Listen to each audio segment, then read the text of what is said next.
अर्जुन जी को निमित्त बनाकर समस्त देहधारियों को ऐसा अमृतमय उपदेश कर रहे हैं जिसे श्रद्धा विश्वास पूर्वक श्रवण किया जाए, एकाग्र बुद्धि से महत्व रखते हुए मनन किया जाए और अपने आचरण में उतारा जाए, उसे अपनी धारणा बना ली जाए तो इसी जन्म में समस्त कर्म संस्कारों का नाश होकर महासुख की प्राप्ति हो जाए।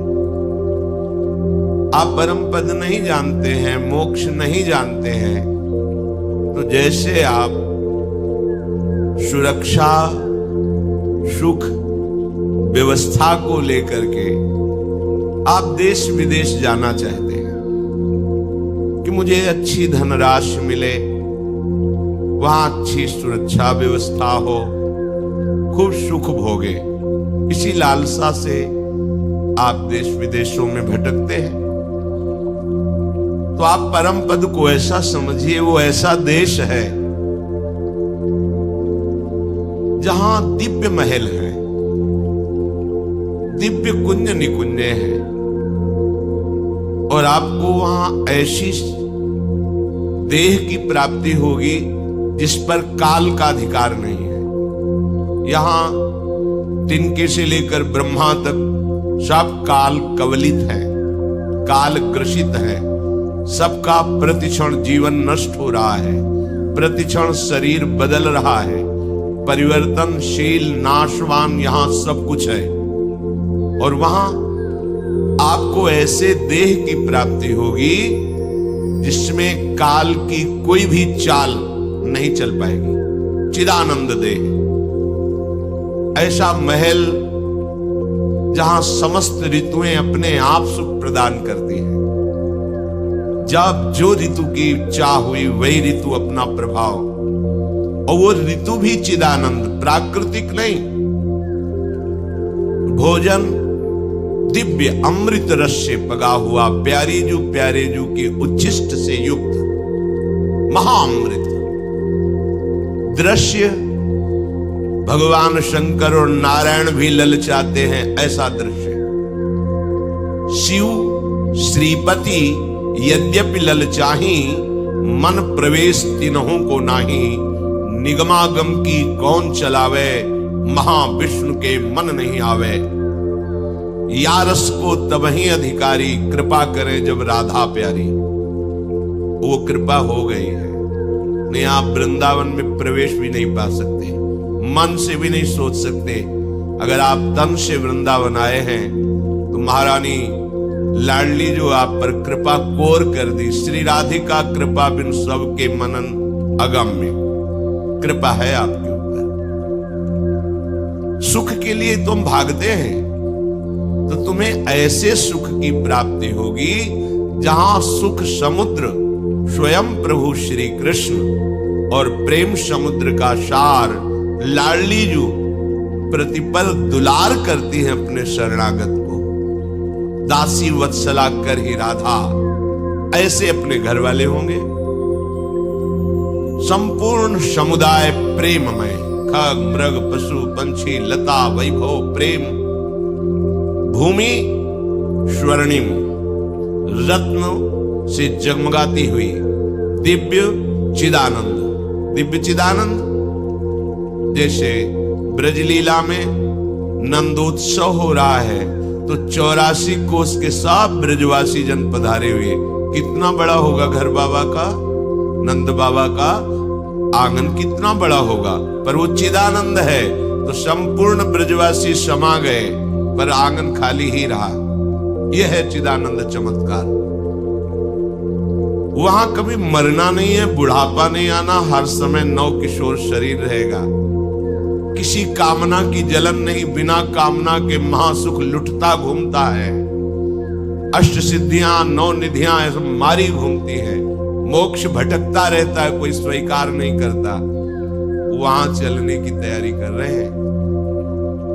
आप समझो इसी सुख के लिए तो आप कहां जाएं, बोले अमेरिका जाएं, अमुक जगह जाएं, वहां अच्छा धन मिलेगा, अच्छी व्यवस्था मिलेगी। ये सब नाशवान है। हम तुम्हें निकुंज देश का परिचय देते हैं, जहां माया काल कबहु नहीं व्यापे, इनकी पहुंच ही नहीं है। दुख अशांति क्लेश जन्म मृत्यु भय शोक विषाद हर्ष इनका प्रवेश ही नहीं है। ऐसे देश की बात कर रहे हो, निकुंज देश है। जो आप चाह रहे हो उसकी संपूर्ण बहुतायत वहां मिलेगी, बस चलने की ठान लो। चलने की ठानने का तात्पर्य है अंदर से आपको तैयारी करनी होती है। जैसे आप अब भाई हम अमेरिका में रहेंगे तो उसके लिए हमें परिचय बढ़ाना पड़ेगा, जो हमें अमेरिका का पास दिला दे। फिर हमें अर्थ की व्यवस्था करनी होगी, जो वहां हम मकान खरीद सके, वहां अपनी व्यवस्था कर सके। हमें योग्यता चाहिए कि हम वहां कुछ कर सके। बस ऐसे ही कुछ समझ लो।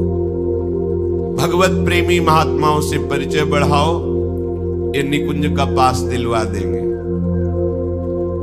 वहां के लिए धन इकट्ठा करो, परम धन राधा नाम। अपने भारत का पैसा रुपया भारत में चलता है, विदेश में जाओगे बदलना पड़ेगा, वहां का पैसा यहां बदलना पड़ेगा। तो निकुंज का जो पैसा है, धन है, वो परम धन राधा नाम। कितना राधा नाम एकत्रित किया उतने ही आपको लाभ मिलेगा।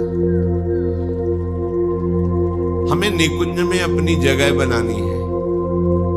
आचार्य चरणों का आश्रय लेकर प्रियालाल का जब जश गाते हैं तो राधिका श्याम प्रसन्न भय, तब नित्य समीप सुख चिले, हरिवंश समीप सदा तिनके, सुख संपत्ति दंपति जो जिनके।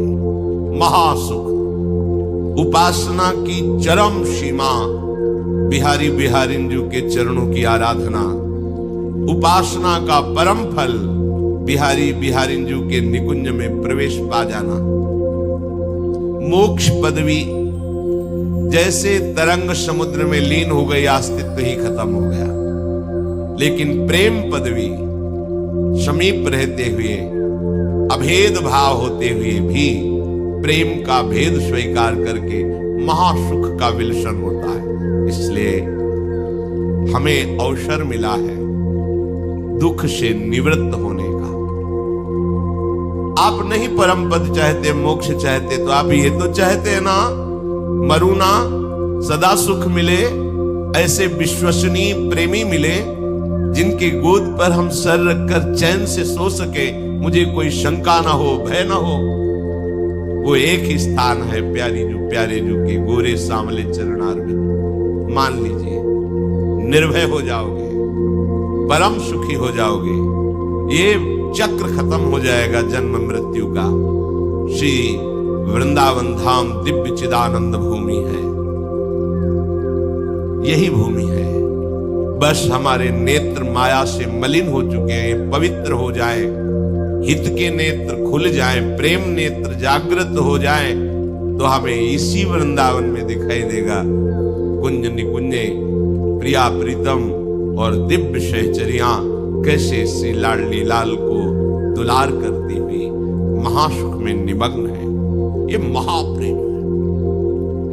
बढ़ो आनंद मोद सबके, महाप्रेम सुरंग रंगी, और न कछु सुहाए तिनको, जुगल सेवा सुख पगे। कैसा होगा जब मरने का भय नहीं होगा, शरीर छोड़ने का भय नहीं होगा। या हम जिससे प्यार करते वो बिछुड़ जाता है, क्या प्यार करें, शरीर से प्यार किया वो मर जाता है।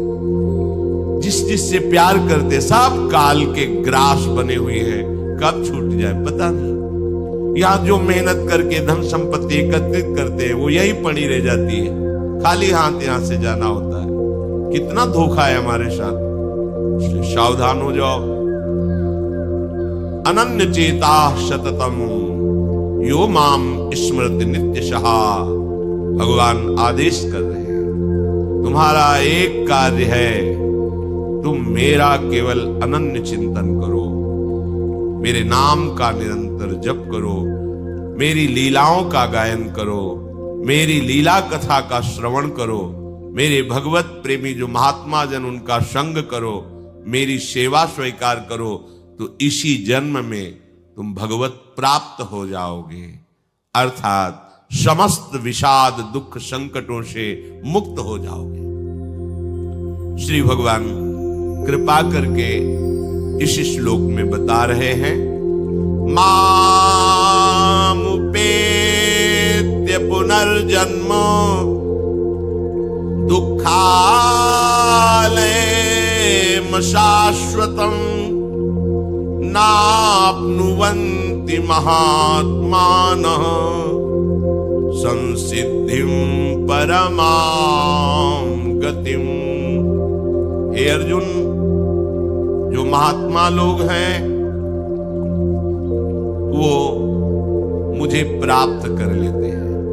कल के सत्संग में कहा था सब महात्मा हैं, पर अपने स्वरूप को भूल करके देह भाव से युक्त होकर दुराचरण, गलत आचरण, दुर्वासना, दुष्चरित्र, इसके कारण हमको महात्मा पदवी से हटा दिया गया। नहीं, सब उस महान परमात्मा के अंश है, सब समान है, सब महात्मा है, पर अपने स्वरूप को भूलकर विषयों में रति करने के कारण हमारी दुर्गति हो गई, हम महात्मा पदवी से हट गए। नहीं, महात्मा हमारा स्वरूप है, वो महान परमात्मा ही हमारी आत्मा के रूप में स्फुरित हो रहा है, वही महात्मा है, वही महापुरुष है, हमारे हृदय में बैठे हुए हैं। हम उनको भूल करके बाहर मित्र बना रहे, बाहर शत्रु बना रहे, बाहर अच्छा बुरा देख रहे, बाहर दुख सुख अनुभव कर रहे। बस यही द्वंद हमें पीस रहे, नष्ट कर रहे, हम जान नहीं पा रहे। हे अर्जुन, महात्मा लोग मुझे प्राप्त करते हैं। महात्मा कौन? जो संसार से विमुख होकर भगवान के सन्मुख होकर जितने कार्य हैं वो सब प्रभु के लिए करता है और अभ्यास करता है, बराबर नाम चलता रहे, उसे ही महात्मा कहते हैं। भगवत चिंतन परायण, सर्वत्र भगवत दर्शन की भावना ही महात्मा का स्वरूप है। वासुदेवा सर्वम इति सा महात्मा सुदुर्लभा। सा महात्मा वो महात्मा है कौन? जो सब जगह अपने आराध्य देव को देखते हुए निरंतर भजन परायण है। चाहे गृहस्थ हो, विरक्त हो, जवान हो, बूढ़ा हो, कोई भी, किसी को भी ये ज्ञान प्राप्त हो सकता है, क्योंकि शरीर अवस्था से ज्ञान का कोई लेना देना नहीं। हम तो बहुत जन्मों से भटक रहे हैं, बहुत शरीर छोड़ रहे हैं, पर हम तो वही है ना, हम तो पुराने ही है ना, नए शरीर है, कपड़े की तरह हम बदलते रहते हैं। पर हम शरीर को कपड़ा ना मान करके मैं मान लिया, मेरा मान लिया, अहमता ममता कर ली, यही हमारा पतन करा दिया। हम महात्मा पदवी से गिर गए। अब हमें संभलने का अवसर मिला है, उठो ऊपर। प्रभु कह रहे हैं जो महात्मा जन हैं वो मुझे प्राप्त करते हैं, फिर उनका जन्म नहीं होता। कहां? दुखालयम, इस दुख में। भगवान इसे दुखालय कर, आप सुख खोज रहे हैं। कैसी मूढ़ता है, जिसने रचा है वो कह रहा दुखालयम और आप इसमें सुख खोज रहे हो, सुखी हो रहे हैं। ऐसे समझ लो जैसे कोई शराब पीकर नाली में पड़ा है, तो आपको कैसा लगता है? बेचारा पैसा भी खर्चा किया और देखो नाली में पड़ा है। पर उससे सुबह पूछो तो फिर वो पैसा एकत्रित करके ठेके में जाना चाहेगा। यही भगवान की विचित्र मोहिनी माया है। इस दुखालय में फिर उसका जन्म नहीं होता, क्योंकि यहां सब कुछ शाश्वतम, नाशवान है। यह सब कुछ नाशवान है। गो गोचर जहां लगु मन जाई, सो सब माया जानो भाई। भगवान का भजन करने वाला भगवत प्राप्त महात्मा इस संसार में जन्म नहीं लेता, क्योंकि दुख में है, परिवर्तनशील, नाशवान है। इसलिए गताह, वो मेरे ऐसे परम पद को प्राप्त होता है जहां पुनः आना नहीं होता। यद्गत्वा न निवर्तन्ते तद्धाम परमम मम, वो मेरे परम धाम को प्राप्त होता है जहां जाने के बाद फिर लौटना नहीं होता। माम पीति पुनर्जन्म संसिद्धिम परमाम गतिम, श्री भगवान कह रहे हैं एक बार प्रयास करके ऐसा भजन करो कि तुम्हें भगवत प्राप्ति हो जाए। प्रभु को तत्व से जान लेना या प्रभु का दर्शन कर लेना दोनों एक ही बात है, दोनों से एक ही बात है। तत्व से जान लोगे तो जीवन मुक्त हो जाओगे और भगवत दर्शन कर लोगे तो प्रेमी बन जाओगे। दोनों का फल एक ही है, संसार बंधन से मुक्त होकर महासुख में निमग्न होना। पुनर्जन्म धारण करना बहुत कष्टप्रद है, चाहे जिसका शरीर हो, मनुष्य का हो, पशु पक्षी का हो, किसी भी प्राणी का हो, महान दुखमय होता है शरीर धारण करना। इसीलिए भगवान इसे दुखालय कह रहे हैं। मरने के बाद अपने कर्म के अनुसार प्राणी जब मां के गर्भ में जाता है तो वो एक चेर में लिपटा होता है, झिल्ली में, और अंदर बहुत ही घृणित पदार्थ भरे होते हैं जिनको आप देखना भी पसंद नहीं करेंगे। उसमें वो कीड़े की तरह जीवात्मा शरीर धारण करके रहता है। जब उसको प्रसव वायु बाहर के लिए ढकेलती है, चेर से निकलता है, उसमें लिखा हुआ है जैसे किसी की जिंदा चमड़ी उतारी जाए तो कितना कष्ट होता है, ऐसे उसको कष्ट होता है मां के गर्भ से बाहर निकलने में, उस चेर से बाहर निकलने में। जो श्री भगवान का भजन नहीं करते उनकी क्या गति होती है। भगवान ने बताया कि जो महात्मा जन है वो मेरा भजन करके मेरे को प्राप्त होते हैं, उनका पुनर्जन्म इस संसार में नहीं होता। पर जो प्रभु से विमुख है, ध्यान से सुनिएगा, जो प्रभु से विमुख है, भजन नहीं करते हैं, भगवान के चरणों का आश्रय नहीं लिए हैं, उनकी क्या दुर्गति होती है, उनको कितना कष्ट भोगना पड़ता है। तस्य जनो नूनम नायम वेदोरु विक्रमम काल्यमानोऽपि बलिनो वायुरिव घनावली। पहले तो समझ लो कि ये काल किसी का मित्र नहीं है, किसी का शत्रु नहीं है, या किसी से प्यार नहीं करता, समय आने पर सबको नष्ट कर देता है। ये बड़ा बलवान है काल, आज तक इसे कोई अधीन नहीं कर पाया। ये सबका नाश करने पर तुला हुआ है। देखो ना, जरा सी भूमि हिली, हजारों लाखों लोग मर गए, निर्दयी काल को दया भी नहीं आती। आराम से मुस्कुराते हुए हंसते हुए गाड़ी में जा रहे हैं, सामने से ऐसा सब नष्ट मर गए। एक काल किसी को नहीं बख्शता। पहले समझ लो, तुम जो मत वाले हो रहे हो, शास्त्राज्ञा का उल्लंघन करके भजन नहीं कर रहे हो, काल के निशाने पे हो, रौंद दिए जाओगे। ये दयालु नहीं है, बिल्कुल इसको दया नहीं है। ये पुत्र से पिता की मृत्यु करा दे, मां से पुत्र की मृत्यु करा दे। देखो ना, मां गर्भ में ही बालक की हत्या कर देती है। बड़ा बलवान है काल, किसी के वश में नहीं, किसी के अंकुश में नहीं, सब इसके अधीन है। वायु के द्वारा उड़ाया जाने वाला मेघ समूह जैसे बल को नहीं जानता वायु के, ऐसे ये चराचर जीव काल के बल को नहीं जानता है। भगवान स्वयं कपिल देव जी माता देहूति से कहते हैं, ये समस्त योनियों में भ्रमण करने वाले जीवों पर हर समय दृष्टि रखता है काल, और अवसर पाते सबका मिटिया मेट कर देता है। परिचय है भला इस काल से? कोई नहीं जानता इसके बल को कोई नहीं जानता। जीव प्रत्येक क्षण सुख की अभिलाषा से ही कार्य करता है। शास्त्र है, तुम्हारे मन की एक एक बात इसमें लिखी हुई है। प्रत्येक प्राणी जो भी चेष्टा करता है वो सुख के लिए करता है, चाहे चींटी ही क्यों ना हो, वो भी बड़े श्रम से एक दाना उठा करके घसीटती हुई जा रही है, केवल सुख की लालसा से। तुम जो जो कार्य करते हो सुख की अभिलाषा से, बड़े से बड़ा कष्ट उठा करके तुम उस क्रिया को पूर्ण करते हो, और काल ताक में लगाए हुए तुमको वहीं नष्ट कर देता है। देखो ना,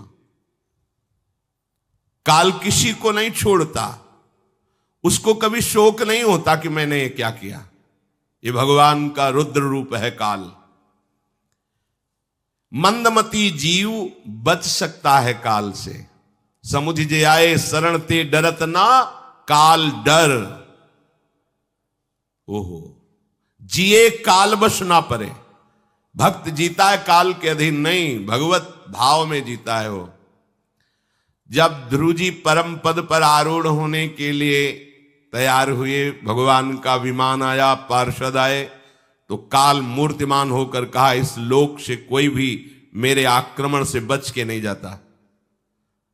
ध्रुव जी ने कहा, तुम्हें स्पर्श करने का बड़ा स्वभाव है, काल स्पर्श करे तो नष्ट हो जाए आदमी, झुको। और काल के माथे पर पैर रखकर विमान पर चढ़ करके अटल पदवी को प्राप्त हुए, क्योंकि 5 वर्ष में ही इन्होंने भगवत आराधना प्रारंभ करके भगवत साक्षात्कार कर लिया था। काल के सर पर, माथे पर पैर रखकर, जो काल सबको नष्ट करता है, उस काल के ऊपर पैर रखकर ध्रुव जी भगवान के पार्षदों के द्वारा उस विमान पर बैठकर परम पदवी को प्राप्त हुए।